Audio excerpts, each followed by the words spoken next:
أحيانا بعدما أماتنا وإليه النشور. أشهد أن لا إله إلا الله الملك الحق المبين محمد رسول الله صادق الوعد الأمين. سبحانك لا علم لنا إلا ما علمتنا إنك أنت العليم الحكيم.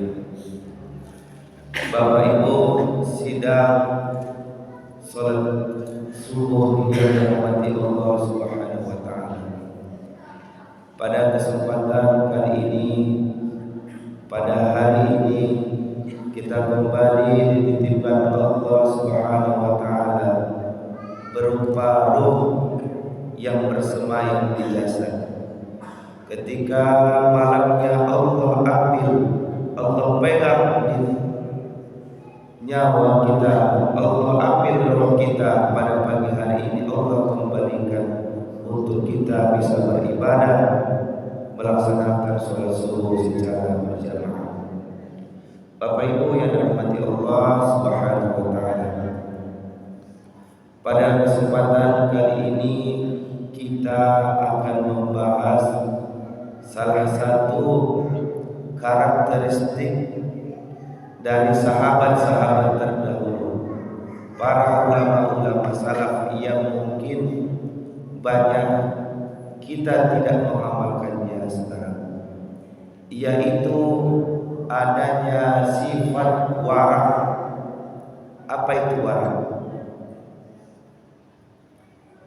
Di dalam Al-Quran, فَأَمَّا مَنْ خَافَ مَقَامَ رَبِّهِ وَنَهَى النَّفْسَ عَنِ الْهَوَى فَإِنَّ الْجَنَّةَ هِيَ الْمَأْوَى. Dan adapun orang-orang yang takut akan kebesaran Tuhannya, وَنَهَى النَّفْسَ عَنِ الْهَوَى, dan menahan dirinya dari hawa nafsunya, keinginannya, فَإِنَّ الْجَنَّةَ هِيَ الْمَأْوَى, maka sesungguhnya Allah memberikan kedudukan balasan kepadanya surga yang tinggi. Bapak Ibu jamaah yang dirahmati Allah Subhanahu wa taala. Lalu untuk memahami sifat wara ini, kita melihat dari hadis Rasulullah sallallahu alaihi wasallam ketika beliau berwasiat kepada sahabat, yaitu Ali karramallahu wajhah. Apa kata beliau? Ya Ali, tarkul haram ma haramallah rasul kiram, adil tarkil ma'asi. Wahai Ali, kata Rasulullah sallallahu alaihi wasallam, tinggalkanlah perkara yang haram, ma haramallah, apa-apa yang telah Allah haramkan bagimu. Rasul kiram, maka Allah akan memuliakan kedudukanmu dikarenakan kamu meninggalkan maksiat.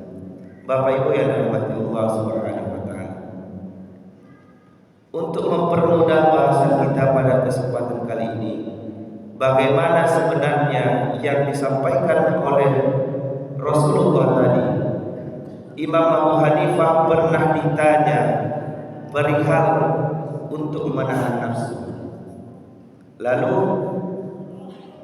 wahai Imam Abu Hanifah, bagaimana sebenarnya memahami cara menahan diri kita dari hawa nafsu kita? Lalu Abu Hanifah menyampaikan, coba bayangkan ketika kamu berjalan di gurun pasir yang sangat panas, lalu kamu kembali ke rumah dan kamu memiliki satu gelas air dingin yang berisikan es batu. Ketika kamu langsung meminum air yang masih dingin itu, maka kamu sudah ditaklukkan oleh hawa nafsu. Tetapi ketika kamu menahan diri, menunggu air itu tidak terlalu dingin, bahkan hilang dinginnya, maka kamu sudah menaklukkan hawa nafsu. Karena Imam Abu Hanifah mengibaratkan hal tersebut, apabila kita sedangkan kita masih dalam keadaan badan kita, temperatur badan kita masih panas, maka akan ada kotoran yang datang kepada tubuh kita. Maka seperti itulah sikap wara yang digambarkan oleh Imam Abu Hanifah. Bapak Ibu yang dirahmati Allah Subhanahu wa taala. Lalu bagaimana pengawalan wara yang ada pada masa sekarang? Semisalnya Bapak Ibu yang dirahmati Allah, kalau kita takut, kita memiliki sikap wara dalam diri kita. Ketika misalnya kita melihat orang sedang bermain domino, sedang bermain uang, kita tidak lagi berbicara untuk tidak bermain, tapi berbicara untuk tidak melihat. Karena apa? Sikap wara itu adalah memutus jalan untuk terjerumus ke dalam kemaksiatan. Maka itu adalah sikap wara. Kalau kita ke sana, kemungkinan untuk bermain itu akan ada, dimulai dari melihat-lihat. Digoda setan bapak-bapak biasanya, lah main pak, mainlah kurang-kurang surang leha. Akhirnya terjatuh lalai. Awal-awalnya mungkin sebulan 2 bulan, hukumannya cuma disuruh diagi-antiang lah bola. Tapi bulan selanjutnya godaan setan itu tidak akan pernah berhenti dan akan terjerumus kepada keharaman. Apalagi contoh sikap wara itu, ibu-ibu yang biasa pai ke pasar. Misalnya Bapak Ibu dikasih balanjo, membeli balanjo bikinnya santri, dan belanjanya itu tidak tahu berapa. Yang penting saya mau ini, saya mau ini, saya mau ini. Dan setibanya di rumah ternyata kelebihan uangnya itu sangat banyak. Misalnya ditaksir belanjaannya 20.000. Ternyata sampai di rumah dibuka lagi dompet, ada uangnya 95.000. Ternyata yang dipotong cuma 5.000. Wajar enggak dengan belanja yang perkiraan kita 20.000 Bapak Ibu, tapi ternyata dihitung hanya 5.000 oleh si penjual tadi? Maka sikap wara kita adalah tarkul bainal halal wal haram, meninggalkan perkara yang diragukan kehalalan dan keharamannya. Lebih baik kita tinggalkan, temui langsung penjualnya, berjelas-jelas. Tapi kalau hawa nafsu kita yang mau, yang hawa nafsu kita rasa kiambo,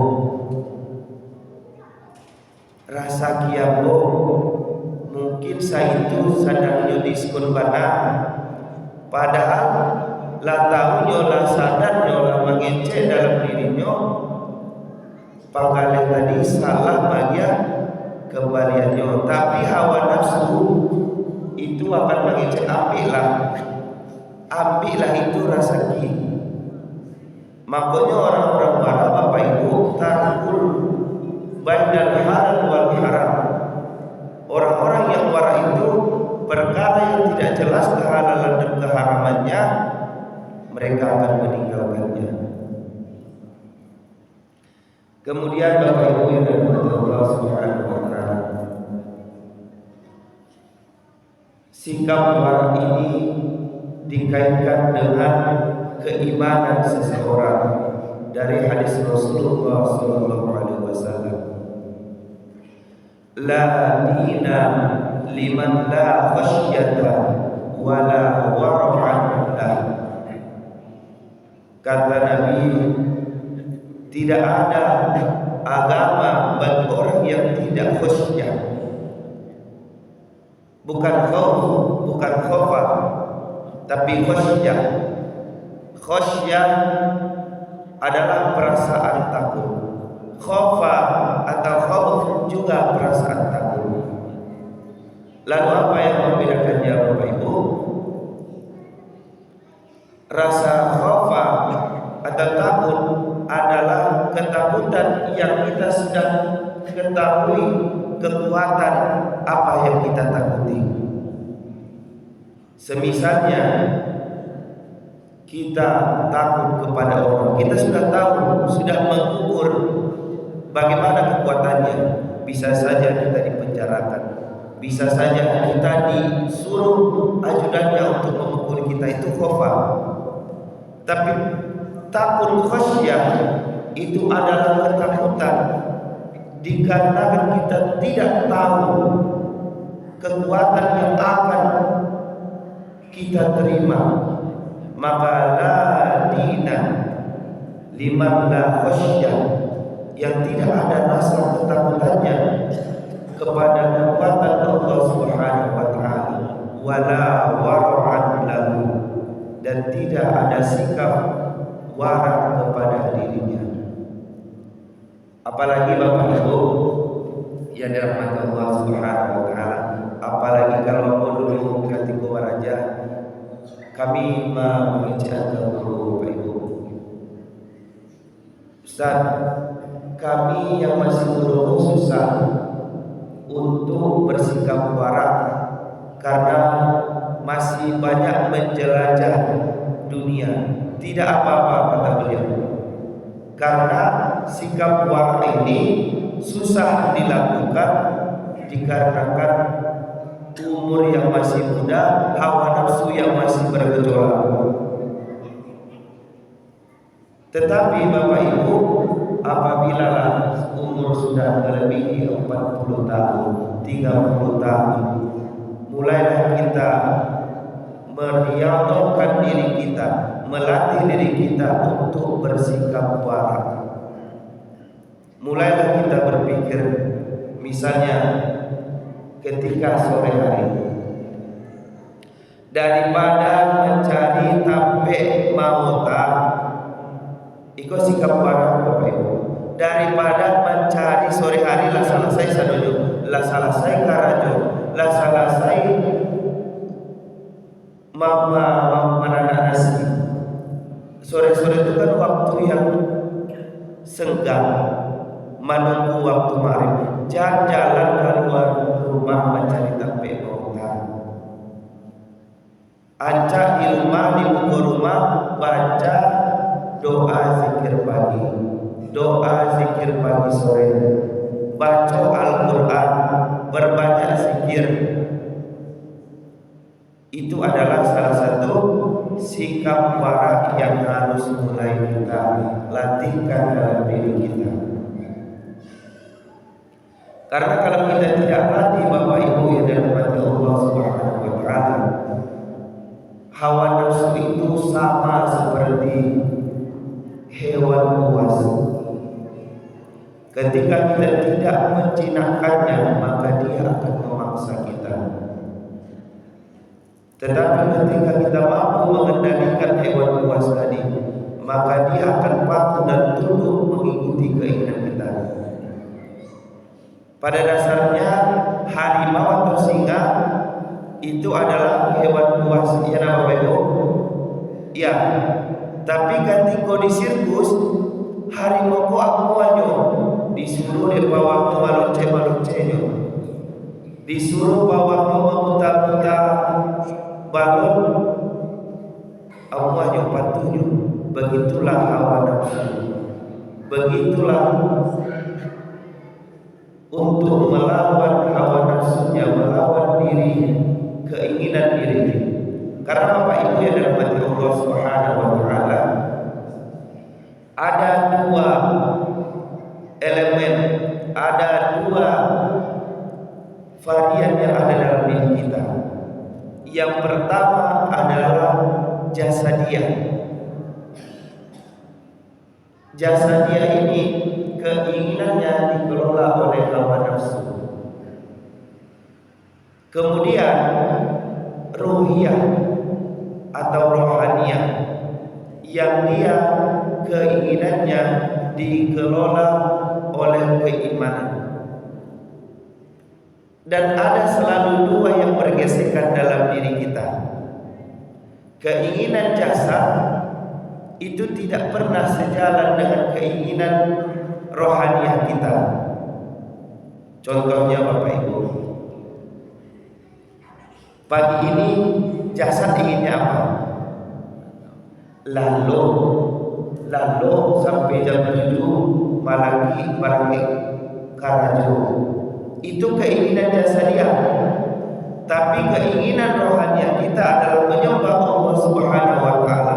Maka ada dua pertentangan yang terjadi dalam diri kita. Maka Allah menyampaikan, fa amma man khafa maqama rabbih wa nahaa nafsa 'anil hawa. Siapa yang mampu menahan dirinya dari hawa nafsunya, fa innal jannata hiyal ma'wa. Karena yang akan merasakan kenikmatan nantinya adalah rohaniah kita. Yang akan ada di surga nanti adalah rohaniah kita. Sedangkan yang disiksa adalah jasadiah kita. Harus kita perhatikan Bapak Ibu. Yang merasakan senang itu apa Bapak Ibu? Ayo, mungkin agak sedikit abstrak, tapi bisa mengubah cara berpikir kita nantinya. Yang merasakan kesenangan itu apa Bapak Ibu? Apakah jasadiah? Roh. Ada timbul rasa kesenangan dalam diri kita. Dan begitu pula lah nanti di surga. Yang merasakan kesenangan itu adalah roh kita, rohaniah kita. Sedangkan jasad hanya media untuk kesenangan. Misalnya makan enak Bapak Ibu, di mana tak lama itu? Di mana Bapak Ibu?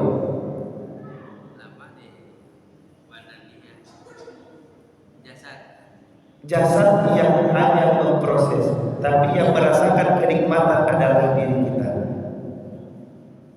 Rohaniah kita lah yang merasakan kenikmatan, tapi medianya adalah jasadiah. Akan tetapi ketika kita nanti disiksa, yang disiksa adalah jasadiah kita, tapi yang merasa sakit adalah rohaniah kita.